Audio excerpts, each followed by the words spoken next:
وہابی کون لوگ ہیں؟ وہابی اور ایک عام مسلمان میں کیا فرق ہے؟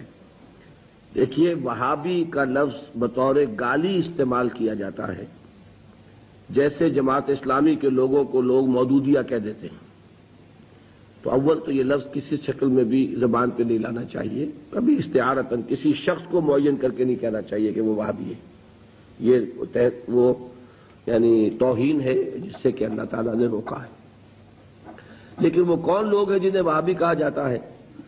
نجد میں آج سے تقریباً 250 سال پہلے ایک شخصیت پیدا ہوئی، محمد ابن عبد الوہاب۔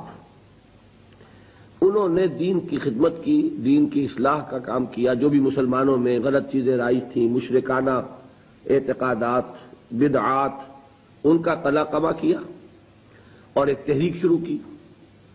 اس کا پھر معاہدہ ہو گیا آل سعود کے ساتھ کہ آل سعود ایک ابھرتا ہوا قبیلہ تھا یہ، تو ان دونوں کا معاہدہ یہ ہو گیا کہ ہم مل جل کر کام کرتے ہیں، اگر حکومت کو ہم قائم کر لیں تو اس کی حکومت، اس کا انتظام جو ہے دنیاوی وہ آل سعود کے پاس رہے گا، اور اس کے دینی معاملات جو ہیں وہ آل شیخ کہلاتے ہیں، وہ اب شیخ محمد بن عبد الوہاب کے خاندان کے پاس۔ اس طرح یہ سعودی ڈائنیسٹی شروع ہوئی۔ پہلے نجد میں حکومت بنی، پھر انہوں نے حجاز کو بھی فتح کر لیا، تو حرمین شریفین بھی انہی کے زیر انتظام آ گئے۔ تو یہ جو ایک سلسلہ چلا ہے، تو اب ان میں محمد ابن عبد الوہاب رحمۃ اللہ علیہ نے جہاں بہت اچھے کام کیے، وہاں ایک پہلو ایسا بھی تھا جس پہ اختلاف پیدا ہوا۔ انہوں نے تصوف پر بڑی شدید تنقیدیں کی، اور اس میں کچھ میں سمجھتا ہوں کہ جیسا ہوتا ہے، کوئی جب بھی ریفارمر کھڑا ہوتا ہے، کوئی مصلح، تو جذبات میں آ کر بعض اوقات سخت باتیں بھی کہہ دیتا ہے۔ تو اس طرح کی کچھ باتیں بھی انہوں نے فرمائی ہیں۔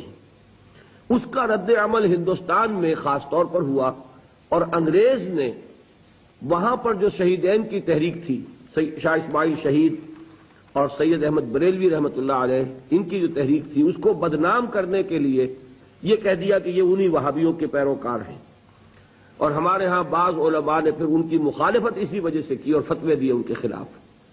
تو اب یہ لفظ جو ہمارے ہاں بریلوی مکتب فکر کہلاتا ہے، اس کی سب سے بڑے گالی ہے جو وہ دے دیتا ہے۔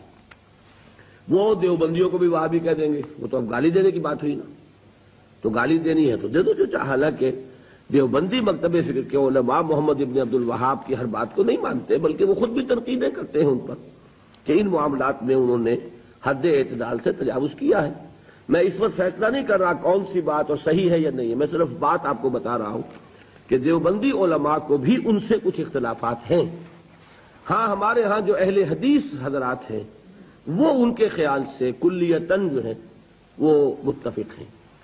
اب ہمارے ہاں کیا ہوتا ہے کہ جس کو بھی بدنام کرنا ہو عوام کی نگاہوں میں، اسے کہہ دو وہابی ہے۔ اس کا ایک لطیفہ بھی بیان ہوتا ہے، جبکہ ہندو بھی تھے، اور ہمارے پاکستان میں کہتے ہیں کہ ایک جگہ پر کوئی بنیا تھا، وہ مولوی صاحب جو تھے وہ اس سے سودا لیتے رہتے تھے قرض پر۔ ایک موقع پہ آ کے بنیے نے کہہ دیا کہ مولوی صاحب اب آپ کو میں سودا مزید نہیں دوں گا، پہلا حساب چکا دیجیے۔ تو انہوں نے واعظ میں کہہ دیا کہ فلاں شخص سے شنکر لال سے اب سودا نہ لو مسلمانوں، وہ وہابی ہو گیا۔ لوگوں نے اس کا بائیکاٹ کر دیا، تو اس نے ہاتھ جوڑ دیا آ کر۔ تو وہابی اس معنی میں اب گالی کے طور پر لفظ استعمال ہو رہا ہے۔ اللہ تعالیٰ مجھے اور آپ کو اس سے بچائے۔ محمد ابن عبد الوہاب رحمۃ اللہ علیہ نے بہت کام اچھے کیے۔ اس عرب میں بھی بہت شرک ہو رہا تھا، قبر پرستی ہو رہی تھی، یہاں تک کہ جو یمن سے حاجی آتے تھے، طائف سے گزرتے ہوئے حضرت عبداللہ ابن عباس کی قبر چونکہ طائف میں ہے، پہلے اس کا طواف کرتے تھے، پھر جاتے تھے خانہ کعبہ کے طواف کے لیے۔